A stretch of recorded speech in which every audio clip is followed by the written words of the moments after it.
আমি ঈশ্বৰ কৃষ্ণক পাবলৈ কোনোবা বৈকুণ্ঠলৈ যাব নালাগে, নিজকে পবিত্ৰ কৰিবলৈ গংগাত স্নান কৰিব নালাগে। তীৰ্থ স্নান আমি গৃহতেই সৃষ্টি কৰিব পাৰোঁ। আজি গৃহস্থই এনেকুৱা গংগা নিজৰ গৃহত পবিত্ৰভাৱে বোৱাই দিছে। ঈশ্বৰৰ চৰণতেই এই গংগা সকলো তীৰ্থস্থান পোৱা যায়, য'ত ঈশ্বৰৰ শ্ৰৱণ কীৰ্তন কৰা শাস্ত্ৰই আমাক কৈছে। যে কি নহওক, আমাৰ ইয়াতে প্ৰত্যেকজন দেউতা, প্ৰত্যেকজন ঈশ্বৰ ভকতৰ, বৈষ্ণৱৰ প্ৰতিগৰাকী গংগা স্বৰূপা আই কোনোবা জনমত মহাপুণ্য আছিল। এই পুণ্যৰ বাবে আজি সেই ঈশ্বৰজনৰ য'ত গুণগান হৈছে তেনেকুৱা পবিত্ৰ স্থানত আপোনাৰ সব উপবেষ্ট হৈছে। আজি এই অঞ্চলত আৰু বহু লোক আছে, কিন্তু সৌভাগ্য হোৱা নাই। সৌভাগ্য এই কাৰণে হোৱা নাই, ক'ৰবাত অকণমান পুণ্য কাৰোবাৰ কমিছে, আৰু এই পুণ্যকণ কমাৰ বাবে আজি মহাপবিত্ৰ স্থানত তেখেতলোক উপবেষ্ট হোৱা নাই। এইটো অকল আমাৰ মনৰ কথা নহয় যে মন গ'লেই ক'ৰবাত ভাগৱত অকণমান হৈছে শুনিমগৈ যাম, এনেকুৱা নহয়। তেৰাই আমাক কৃপা কৰিব লাগিব, আমাৰ সৌভাগ্য থাকিব লাগিব, আমাৰ সেইকণ পুণ্য থাকিব লাগিব। সেইজন ঈশ্বৰৰ যিসকল ভক্ত, যিসকল বৈষ্ণৱ, যিসকলে তেখেতৰ গুণগান গাব, তেওঁলোকৰ চৰণত সেৱা কৰিবলৈ আমাৰ অকণমান তেখেতে কৃপা কৰিব লাগিব। আমাক সেইজন ঈশ্বৰে কৃপা কৰিছে। আজি সৌ পথালিগড়ৰ পৰা আহি আপোনালোকৰ চৰণত অকণমান সেৱা কৰিবলৈ পাইছোঁ। যি নহওক, আপোনালোকৰ আশীৰ্বাদ আমি শিৰত লৈছোঁ। আজি যিভাগ মহাভাগৱত শাস্ত্ৰৰ এতিয়া ইতিমধ্যে শ্ৰৱণ কীৰ্তন হৈছে, এই কীৰ্তন হোৱা যি অংশ, সেই অংশ আজিৰ তাৰিখত আমি সামাজিক মাধ্যমতো শুনিছোঁ। এই অংশ কিন্তু খুব কম গুৰুত্ব দিয়া নাযায়। গুৰুত্ব এই কাৰণে দিয়া নাযায়, হয়তো যিহেতু এই ভাগৱত অনুষ্ঠান কৰি থকা মহা গুৰুসকলে আজিৰ তাৰিখত অকল এটা কথাই হয়তো ভাবে নেকি, যে যিবিলাক কথাই জনসাধাৰণক আকৃষ্ট কৰিব পাৰি সেই কথাখিনিকে কৈ নিজৰ আৰু সেই অনুষ্ঠানৰ মৰ্যাদাটো বঢ়াই তুলিব পাৰি নেকি। কিন্তু প্ৰকৃতাৰ্থত শাস্ত্ৰই যিখিনি কথা কৈ আমাক আৰম্ভ কৰিছে শাস্ত্ৰভাগ, সেই কথাখিনি কিমান গুৰুত্বপূৰ্ণ হ'ব পাৰে চাওক, কিমান গুৰুত্বপূৰ্ণ হ'ব পাৰে। য'ৰ পৰা আৰম্ভ হৈছে এনে মহাশাস্ত্ৰভাগ, সেই কথাখিনিৰ সমান তাৎপৰ্যপূৰ্ণ আৰু কথা আছে বুলি ভাগৱত শাস্ত্ৰত আমি কিন্তু নাভাবোঁ। য'ৰ পৰা আৰম্ভ হৈছে, নহয়নে? ইয়াত কৈছে যে মংগলা চৰণ নামৰ এটি সুন্দৰ শব্দৰে এই শাস্ত্ৰভাগ আৰম্ভ কৰিছে। আমি সকলোৱে জানো এটা শব্দৰ অৰ্থ মংগল মানেই ভাল, পবিত্ৰ, শুদ্ধ। মংগল, তাতে আকৌ এটা শব্দ লগাই দিছে কি আচৰণ। মংগলাচৰণ এই শব্দটি ব্যৱহাৰ কৰিয়ে এই মহাশাস্ত্ৰভাগ আৰম্ভ কৰিছে। গতিকেলৈ আমি ভাবিছোঁ যে আৰম্ভ য'ত হয় তাতেই পবিত্ৰ হ'ব লাগিব, তাতেই সত্য হ'ব লাগিব, তাতেই শুদ্ধ থাকিব লাগিব। সকলোৰে আৰম্ভ আছে, সকলোৰে আৰম্ভ আছে। এই যে আমি জীৱনটো পাইছিলোঁ, আমাৰোতো এটা আৰম্ভ আছিল, আমাৰো আৰম্ভ আছিলে, শেষো আছে। জন্মৰ পৰা মৃত্যুলৈ অকণমান সময়, কোনো নিৰ্দিষ্ট নাই, একো নিৰ্দিষ্ট নাই, মাত্ৰ অকণমান সময় বুলি ক'ব পাৰি। জন্মৰ পৰা মৃত্যুলৈকে এই অকণমান সময়টোকে আমি জীৱন বুলি কওঁ। আৰু এই জন্মটোৱে আমাৰ জানো আৰম্ভণি নহয়? জন্মটোৱে আমাৰ আৰম্ভণি। গতিকেলৈ গুৰুজনাই যিহেতু আমাক এই মহাশাস্ত্ৰত ক'লে আৰম্ভণিটো মংগলাচৰণ নামৰ শব্দৰে মহাভাগৱত আৰম্ভ হৈছে। তেনেহলে আমাৰ জীৱনটো যদি আৰম্ভ যিদিনাই হৈছিল, এই জগতলৈ অহাৰ যেতিয়াই যুঁজা চলিছিল, সেইকণ সময়ে আমাৰ আৰম্ভ। তেতিয়াই যদি আমাক এই জগতলৈ আনিবলৈ চেষ্টা কৰা পুৰুষসকলে, আইসকলে, গৰাকীসকলে আচৰণ যদি শুদ্ধ নকৰিলেহেঁতেন, তেনেহলে আমি এনে মহাপবিত্ৰ স্থানত উপস্থিত হ'ব নোৱাৰিলোহেঁতেন। সেয়ে আমি ভাবিছো সকলোৰে আৰম্ভণি পবিত্ৰ হ'ব লাগে, শুদ্ধ হ'ব লাগে, সত্য হ'ব লাগে। ইয়াৰ পৰা আমি বুজি পাইছো কি, এই যে মানুহ নামৰ জীৱটো, এই জীৱটোৰ য'ত আৰম্ভ হয় তাতেই কিন্তু এই পবিত্ৰতাটো থাকিব লাগিব, এই সত্যটো থাকিব লাগিব, শুদ্ধটো থাকিব লাগিব, আচৰণখিনি সত্য হ'ব লাগিব। যদি পোনে পোনে আমি কওঁ, আমাৰ নিজৰ মাতৃসকলে আছে, পাৰো নহয় আমি ক'ব, কিন্তু নোৱাৰো।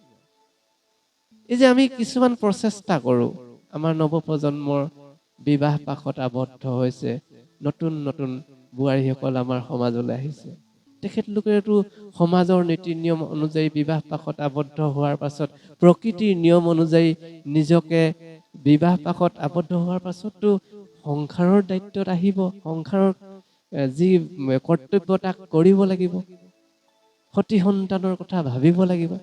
এইটো জীৱন, সতি সন্তান লাগিবই, ইয়াৰ প্ৰকৃতিৰ নিয়ম। সেই সতি সন্তানৰ যিকণ প্ৰাৰম্ভিক সময়, আৰম্ভণি সময়, সেই আৰম্ভণি সময়খনো আমি মংগল আচৰণ, আচলতে খুব সত্যতাৰে আৰম্ভ কৰিবলৈ চেষ্টা কৰিব লাগিব। যদি কৰবাত সেই আৰম্ভণিটো গণ্ডগোল হৈছে, আমাৰ যদি সত্য হোৱা নাই, আমাৰ যদি শুদ্ধ হোৱা নাই, তেনেহলে আমি অদূৰ ভৱিষ্যতে সন্তানৰ জ্বালা কালাত কিন্তু টোপনি হেৰুৱাইছো। হয়তো শাস্ত্ৰই সেইকাৰণে মংগলাচৰণ নামৰ এটা খুব সুন্দৰ শব্দই আমাক আৰম্ভণি কৰিলে। ইয়াৰ পাছত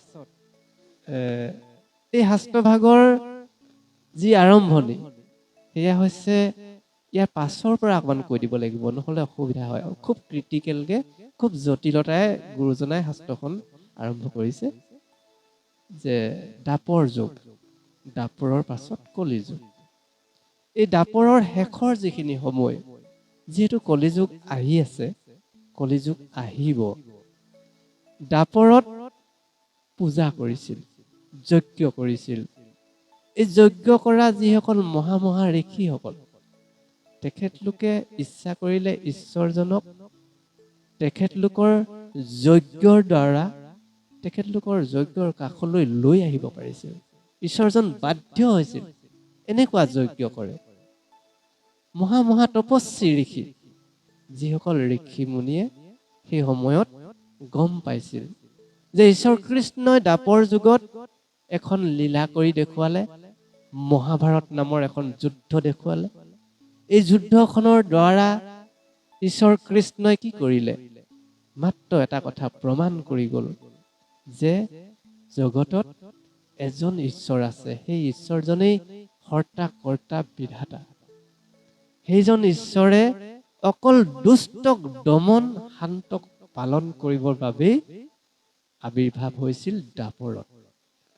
মই ঈশ্বৰজনক, মই স্বৰূপ যিজন ঈশ্বৰ, সেই ঈশ্বৰজনে নিজেই মই জন্ম লৈছো। এই কাৰণে জন্ম লৈছো, জগতত মই দেখুৱাই দিম যে ঈশ্বৰজননো কি আচলতে। সেইজনে ঈশ্বৰ, যিজন ঈশ্বৰে পাণ্ডৱৰ লগত সখী পাতি নিজেই অহংকাৰী কৌৰৱ কুলটোৰ দুৰ্যোধন দুঃশাসন সকলোকে বশ কৰি দেখুৱালে জগতত যে ধৰ্মৰ বাহিৰে এই পৃথিৱীত একো নাই। এজনেই ঈশ্বৰ, ঈশ্বৰজনৰ বন্ধু হোৱা বুলি কৈছে, ঈশ্বৰৰ বন্ধু হোৱা। সেইকাৰণে হীৰা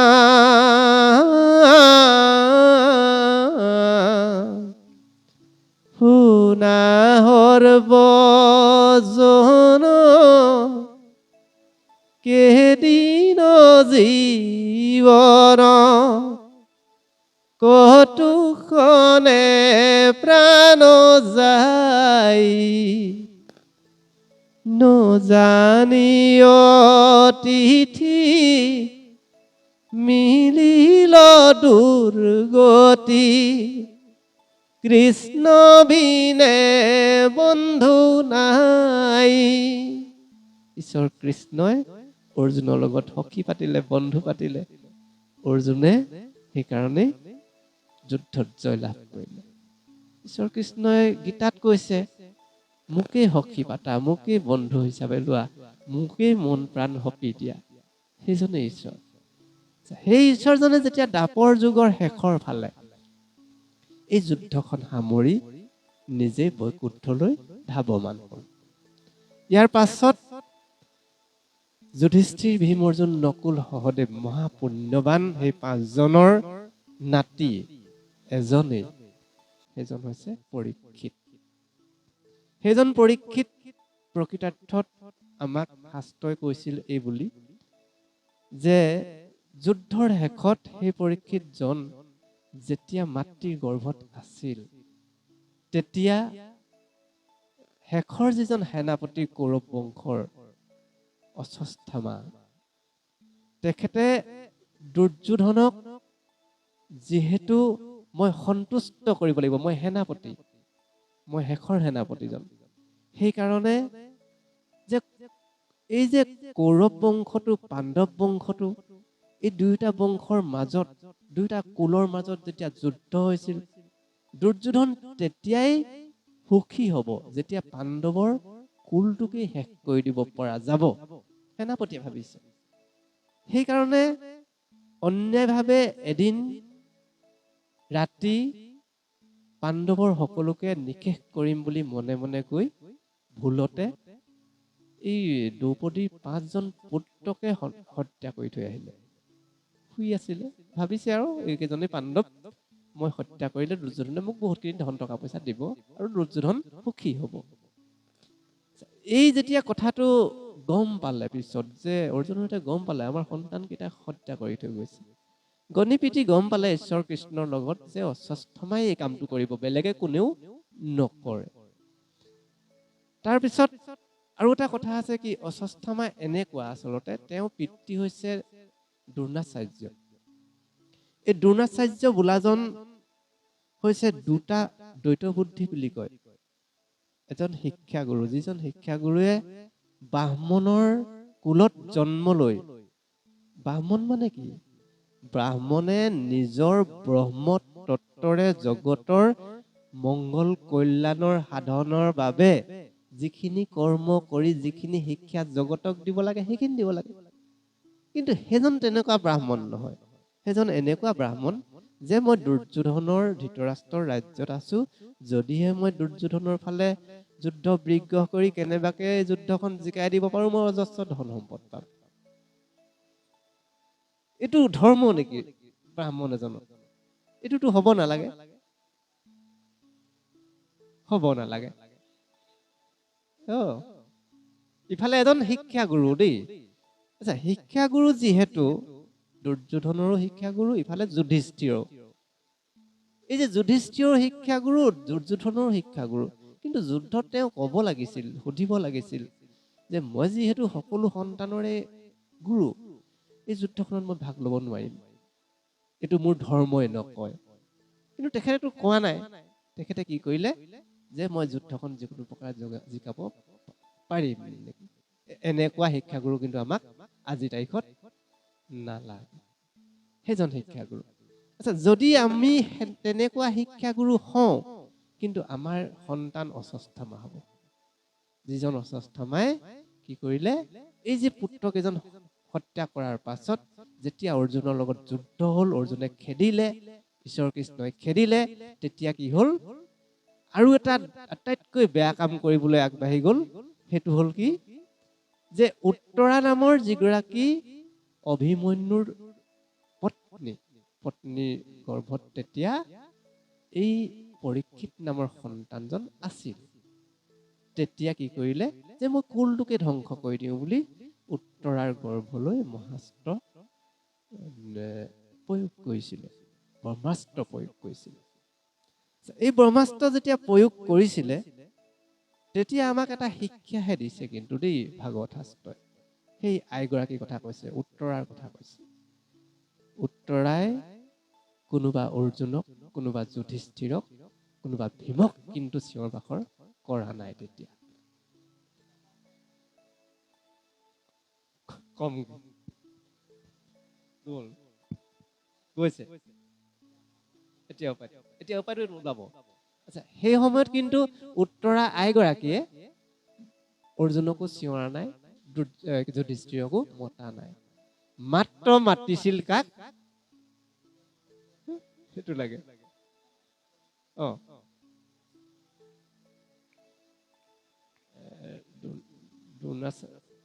দ্ৰোণাচাৰ্য আচলতে এখন ৰাজ্যৰ এজন খুব দৰিদ্ৰ ব্ৰাহ্মণ।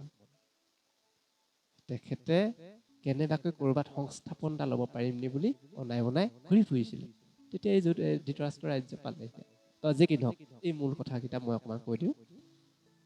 এই যে উত্তৰাই সেই সময়ত নিজৰ স্বামীজনক বা নিজৰ শহুৰ দেউতাহঁতক নিবিচাৰিলে যে অৰ্জুনে পাৰিব কিবা, এনেকুৱা নাভাবিলে। মাত্ৰ এটা কথাই ভাবিলে যে এজন ঈশ্বৰ কৃষ্ণৰ বাহিৰে মোৰ গৰ্ভত থকা সন্তানক কোনেও ৰক্ষা কৰিব পৰা শক্তি এই জগতত নাই।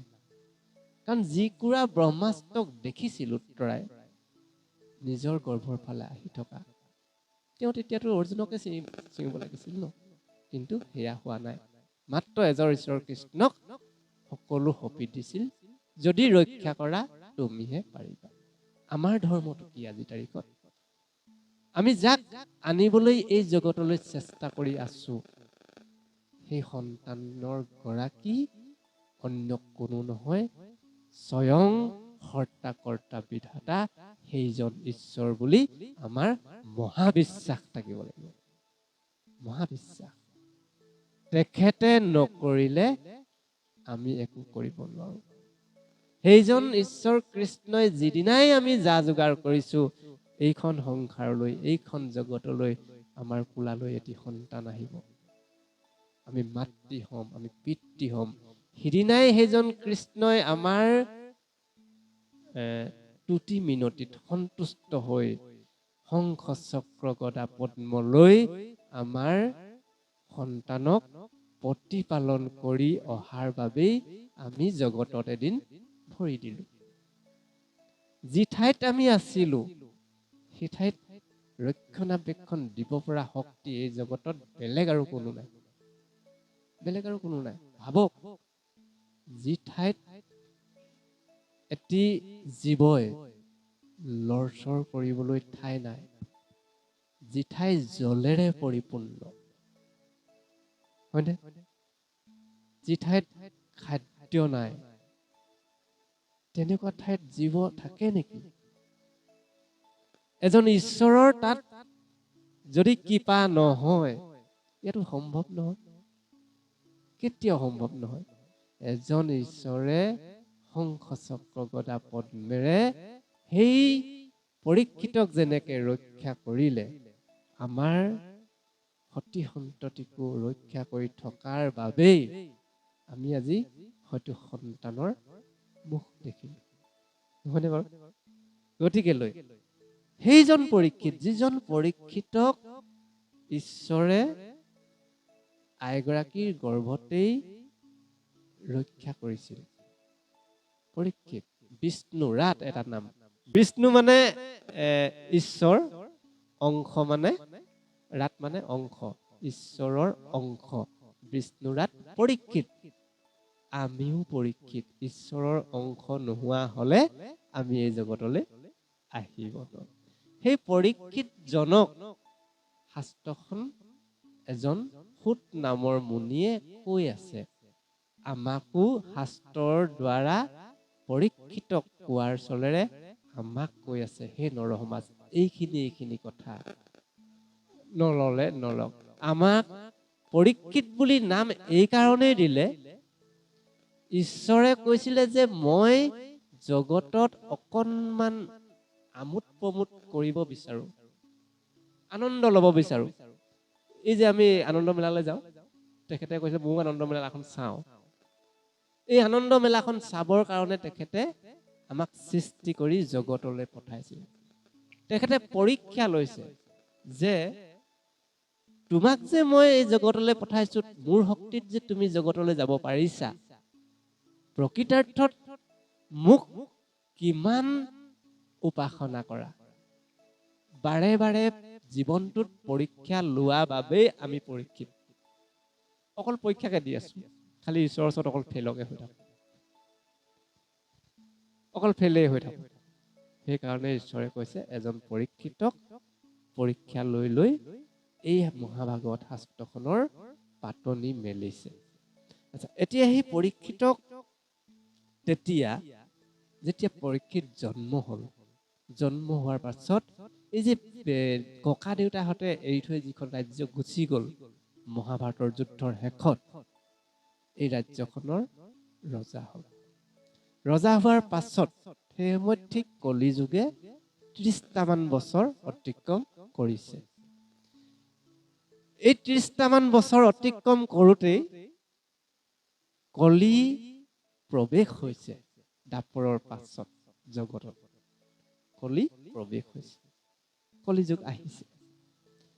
এই যে ঋষি মুনিসকল আছিল, মহা তপস্বী ঋষিসকল, যিসকলে ঈশ্বৰক মাতি দিব পাৰে মোক লাগে, তুমি আহিব লাগিব, ইমান শক্তি। এই ঈশ্বৰ সমতুল্য ঋষিসকলে তেতিয়া গুণাগথা কৰিলে, নিজৰ তপস্যাৰ দ্বাৰা গম পালে এটাতো খুব বেয়া দিন আহি আছে, এনেকুৱা কলিযুগটো আমাক নালাগে। তেখেতলোকতো সমাজৰ জগতৰ মংগল কল্যাণৰ হকেই অকল ধ্যান কৰি অকল যজ্ঞ কৰে, আমাকতো নালাগে এনেকুৱা যুগ। সেইকাৰণে যুগ যুগ ধৰি তেখেতলোকে যজ্ঞত বহি গ'ল যে এনেকুৱা কলিযুগ আমাক নালাগে, কি হ'ব জগত।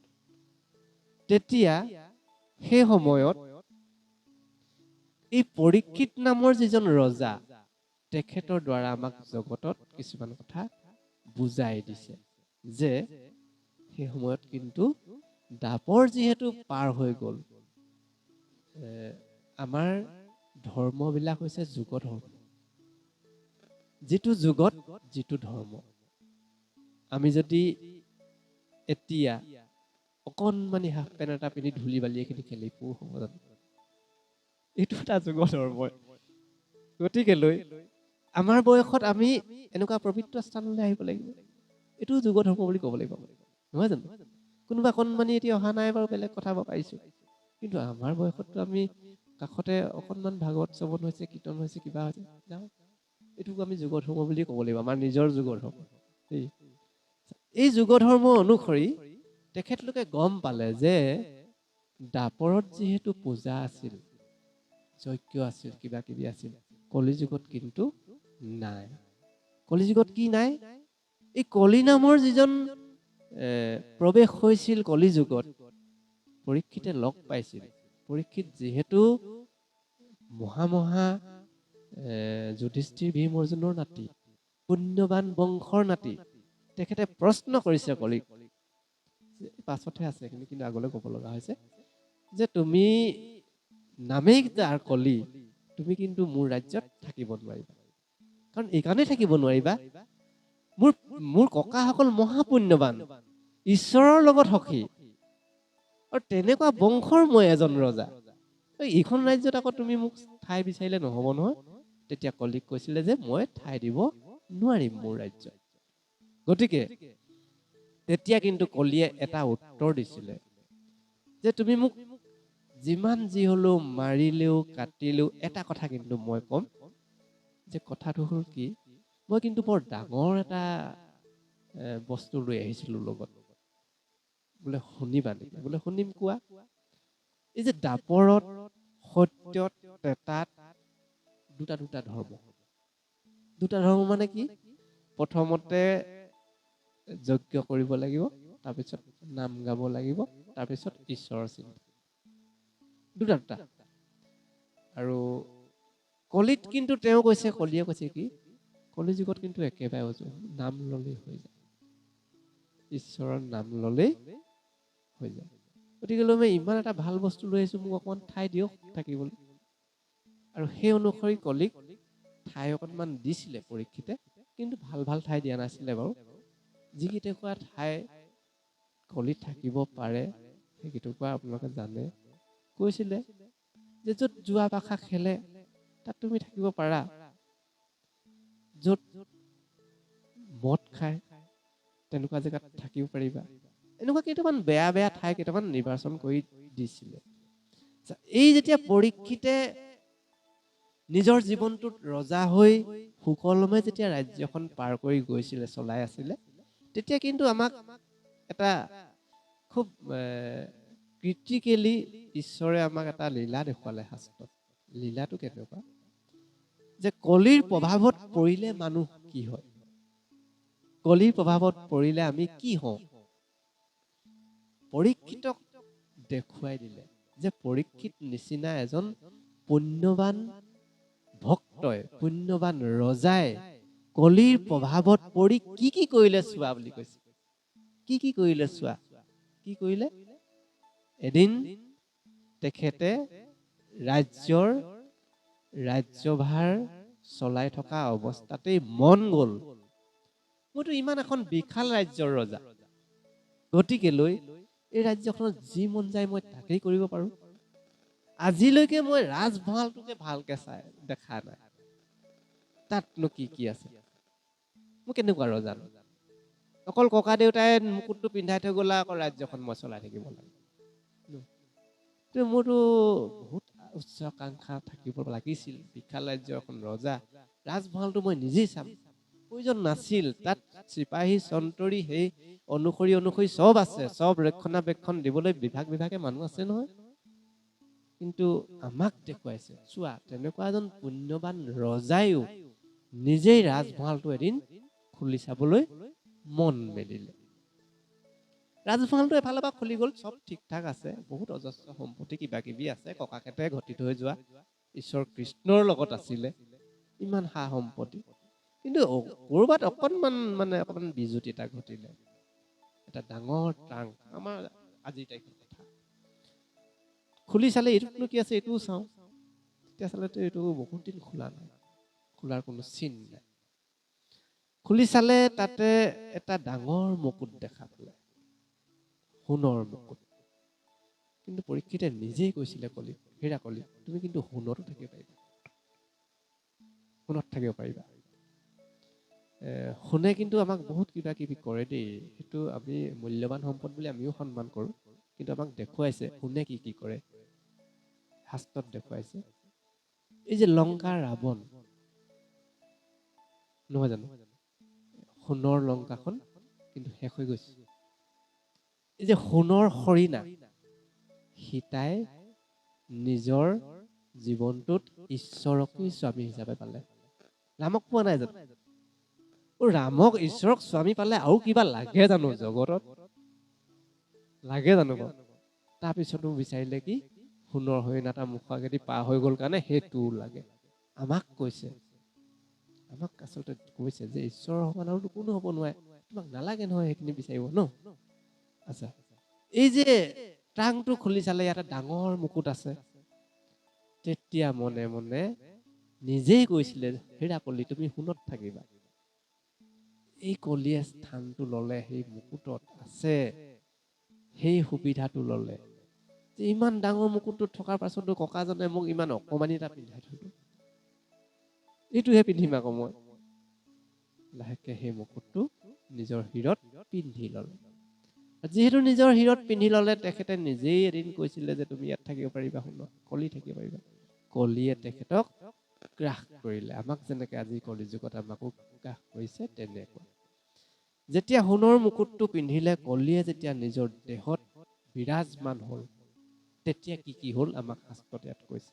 তেতিয়া কি হল, মন গল, মই নোৱাৰো ৰজা হৈ সিংহাসনত বহি থাকিলে হবনে, যি মন যায় তাকেই কৰিব পাৰো, বনলৈ যাম, কেইটামান হৰিণা মাৰি আনিম, নহয় জানো? খুব কিছুমান মন যায় নহয় মানুহৰ কিবা কিবি কৰিবলৈ। সেইদিনা মন গ'ল, এই যে মুকুটটো পিন্ধিলে, সোণৰ মুকুটটো, তাতে যে কলি আছিল, এই কলিয়ে যে লম্ভিলে কি হয়, তাকে আমাক শাস্ত্ৰই কৈছে যে সেইজন পৰীক্ষিতেও এদিন মৃগৰ বাবে অৰণ্যলৈ দৌৰ মাৰিলে। কলি যুগত আমি কি বিচাৰিম এতিয়া? তেতিয়া বাৰু গৈছিলে সেইটো যুগত, ধনুকাঁড়লৈ বা মৃগকে মাৰিছিলে। আজি ক'ত পাবগৈ আমি? ক'ত মাৰিমগৈ? আজি কি হ'ব? আমাক কৈছে যে সেইজন পৰীক্ষিতে আচলতে সেয়া মৃগ কৰিলে। কি মৃগ? নিজৰ দেহৰ যিকেইটা বেয়া বৃত্তি, লোভ, মোহ, কাম, ক্ৰোধ, এইবিলাক আচলতে নিজেই জাগ্ৰত কৰি ল'লে। সেইখিনিকে ধেনুৰ পিঠিত যে এটা কাঁড় ল'ব পাৰে তোণ থাকে, সেইখিনিকে এটা তুলনামূলকভাৱে এইখিনিকে কাঁড় হিচাপে ল'লে। আমি আজি তাৰিখত তাকে লৈছো, বুকুত বান্ধি লৈছো, লোভটো বান্ধি লৈছো, মোহ বান্ধি লৈছো, কাম ক্ৰোধ বান্ধি লৈছো। এই জগতত মায়াময় যিখন সংসাৰখনত মৃগ বিচাৰি ফুৰিছো। তেতিয়া পৰীক্ষিতে সঁচা সঁচিকে হাবিলে দৌৰ মাৰিছিলে, আমি আজি এই সংসাৰত মায়া মৃগটো বিচাৰি ফুৰিছো। এই মায়া মৃগটো বিচাৰিবলৈ যাওঁতে আমাৰ সংসাৰখনত, এই জগতখনত, এই মায়াময় সংসাৰখনত শিক্ষা গুৰুজনকো আমি কিন্তু কেতিয়াবা অপদস্থ কৰি থৈ আহিছো, হয়নে? কাৰণ আমাক লাগে নহয়, সোণৰ বস্তু লাগে, ভাল লাগে, কাৰোবাক ঠগি হলেও আনিছো তাৰমানে একদম। এতিয়া সেইকাৰণে পৰীক্ষিতে যেতিয়া বনলৈ গ'ল, ক'তো হৰিণা নাপালে, তেতিয়া ঈশ্বৰ কৃষ্ণই লীলা কৰি দেখুৱাইছে যে সেইজন পৰীক্ষিতলৈ চোৱা, কি হ'ল? কলি প্ৰভাৱত পৰি কলৈ দৌৰ মাৰিছে? এজন সাধন সিদ্ধ ঋষিয়ে তাত তপস্যা কৰি আছে, সেইজনৰ কাষলৈও লৈ গৈছে। চোৱাচোন তেওঁ কি কৰিছে। এইজনক দেখিলে তুমি কি জানি তোমাৰ বুদ্ধি ঘূৰি আহেই, মোৰ ককাহঁতে এইটোহে কাম কৰিছিলে, এনেকুৱা পুণ্য কামহে মোৰ ককাহঁতে কৰে, মই সেই বংশৰহে ৰজা, তেখেতক সেৱা শুশ্ৰূষা কৰি তেখেতে উভতি আহিব লাগিছিল, এই মই বৰ বেয়া কাম কৰিছো দেই, এয়া ভুল হ'ল। তেখেতক দেখিয়ে তেখেতে জ্ঞান ঘূৰি আহিব লাগিছিল। শ্ৰমিক ঋষিক যেতিয়া দেখিছিল, জ্ঞানটো ঘূৰি আহিব লাগিছিল পৰীক্ষিতৰ। কিন্তু কলিয়ে আমাক কি কৰে বুলি কৈছে? তেনেকুৱাজন সাধন সিদ্ধ ঋষিয়ে জগতৰ সমাজৰ মংগলৰ কাৰণে তপস্যা কৰি থকা, ঈশ্বৰক লগ পাবলৈ চেষ্টা কৰি থকা এজন ভকতক অপদস্থ কৰি থৈ আহিলে। তাৰমানে কি? আমাক যেতিয়া কলিয়ে লগ দিয়ে, আমি কিন্তু গুৰু গোসাঁই একো নামানো।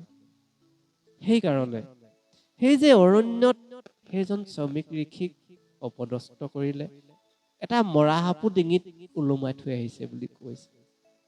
শাস্ত্ৰই আমাক কৈছে যে তোমাৰ যদি মুখৰ পৰা তোমাতকৈও জ্যেষ্ঠজনক, গুৰুজনক কেনেবাকৈ কব নলগাকে কেইটামান কথা কৈ থৈ আহিছা, সেইটোৱে তোমাৰ মৰা সৰ্পৰ সমান।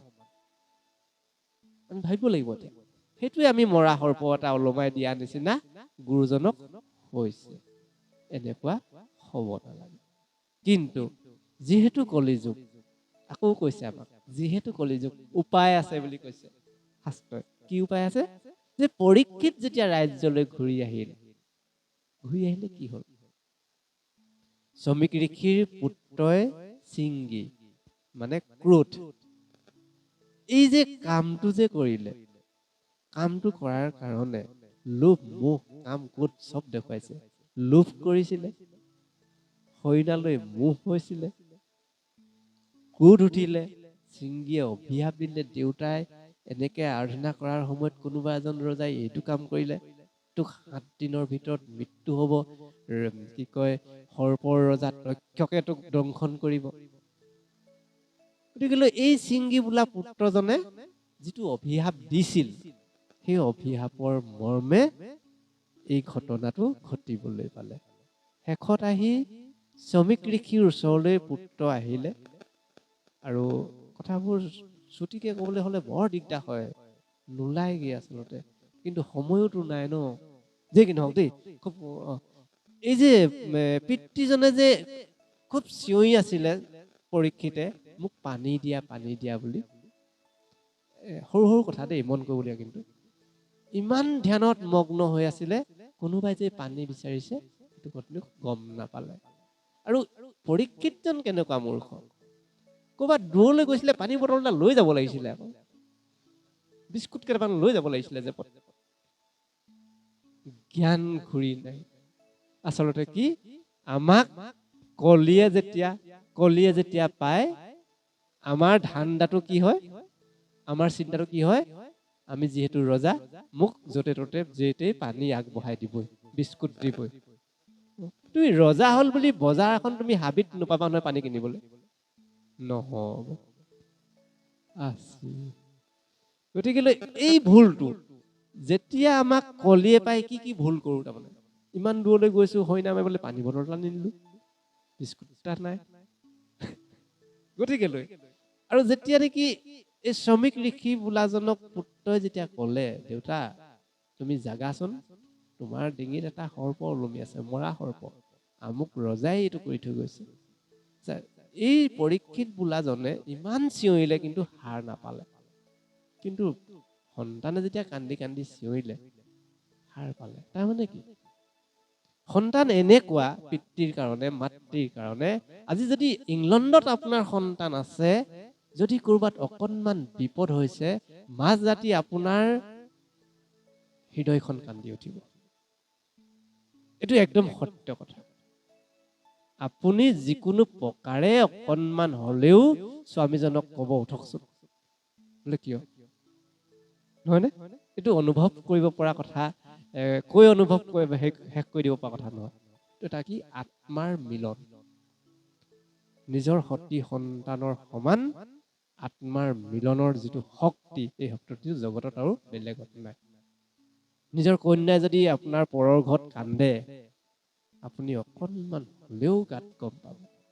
নিজৰ পুত্ৰ সন্তান যদি ক'ৰবাত মহা বিপদত পৰে, আপুনি গম পাবই। কাৰণ তেজৰ সম্পৰ্ক আছে, আত্মাৰ সম্পৰ্ক আছে, ঈশ্বৰে এই সম্পৰ্কটো ৰাখিছে, হয়নে? সেইকাৰণে পুত্ৰই কন্দাৰ কাৰণে শ্ৰমিক ঋষিয়ে হাৰ পালে, সুধিলে যে কি হ'ল, এইখিনি হৈছে। তেতিয়া শ্ৰমিক ঋষিয়ে পুত্ৰক গালি পাৰিছিল যে, হেৰা, এইটো কাম বেয়া কৰিলা, এইটো বৰ বেয়া কাম কৰিলা, তুমি কেতিয়াও হ'ব নালাগিছিলে। তেতিয়া লগে লগে শ্ৰমিক ঋষিয়ে এই বাৰ্তাটো পৰীক্ষিতক দিবলৈ এজন ঋষিক পঠাই দিলে। তুমি যিকোনো প্ৰকাৰে পৰীক্ষিতক কোৱাগে, কিবা এটা তেওঁ ব্যৱস্থা কৰক, আমাৰ সন্তানে এইটো কাম কৰি পেলালে, 7 দিনত ঢুকাব, 7 দিনত তক্ষকে দংশন কৰিব। সেইকাৰণে ৰাজসভালৈ যেতিয়া গ'ল, ক'লে যে তোমাক এটা বাৰ্তা দিবলৈ আহিছো। পৰীক্ষিতে আদৰ সন্মান কৰিলে, যে কি বাৰ্তা। তাৰ আগতে পৰীক্ষিতে গম পালে যে এই হিংসাখনেই প্ৰকৃতাৰ্থত মোৰ শত্ৰু। মই কি কৰিলো, মই অন্যত কি কৰি থৈ আহিলো। 1 নম্বৰ, হিংসাখন ত্যাগ কৰিলো। 2 নম্বৰ, এই যে মই পিন্ধি গৈছিলো মোৰ যিটো ৰাজ মুকুটটো, এইটো মোৰ এটা শত্ৰু, ইয়াৰ পৰাই মোৰ এইটো ঘটনা ঘটিল। 3 নম্বৰ, নিজৰ দেহলৈ চালে, যি ৰাজ আভৰণ ৰজাৰ পিন্ধি আছিলে, এইখিনি আভৰণো মোৰ অতি শত্ৰু, খুলি পেলালে। নিজকে জ্ঞান ঘূৰি আহিলে। আচলতে কি, কলি যিহেতু যুগ, যেতিয়া অনুধাৱন হয়, ঈশ্বৰ কৃষ্ণৰ কথা যেতিয়া মনলৈ আহে, নিজেই সংশোধন হ'ব পাৰিলে যে এতিয়া মোৰ আৰু বেলেগ উপায় নাই। সেইজন ঋষিক উপহাৰ দিলে, তুমি যে ইমান সুন্দৰ এটা প্ৰশ্ন উত্তৰ লৈ আহিছা মোলে। বোলে কি উত্তৰ? তোমাক যে 7 দিনত দংশন কৰি মৃত্যু দিব, কাৰণ মোৰ শাস্তি সেইটোৱে হ'ব লাগিব। এনেকুৱা এজন ৰজাৰ শাস্তি সেইটোৱে উপযুক্ত শাস্তি, তুমি পুৰস্কৃত হ'ব লাগে। আৰু এই সময়ত মই কাকো নিবিচাৰো, মোৰ কোনো আপোন নাই, কোনো স্ত্ৰী নাই, কোনো সন্তান নাই, কোনো পিতৃ নাই, কোনো মাতৃ নাই, মোৰ সম্পৰ্ক মাত্ৰ এটাই, সকলো ঈশ্বৰৰ সন্তান, সকলো এক ঈশ্বৰৰ সন্তান। এই সময়ত মোৰ অন্য একো পথ নাই, মাত্ৰ মই ঈশ্বৰ কৃষ্ণৰ ওচৰত কেনেকৈ নিজে মোৰ মহাপাপৰ পৰা মই মুক্ত হ'ব পাৰিম বুলি গংগাৰ পাৰলৈ গৈ গংগাৰ তীৰত নিজকে মহা ঋষিসকলৰ ওচৰত সুধিলে যে মই এতিয়া কি কৰিব লাগিব, মই এতিয়া কি কৰিব লাগিব বুলি এই প্ৰশ্নৰ পৰাই ভাগৱত আৰম্ভ হৈছে। কৃষ্ণ।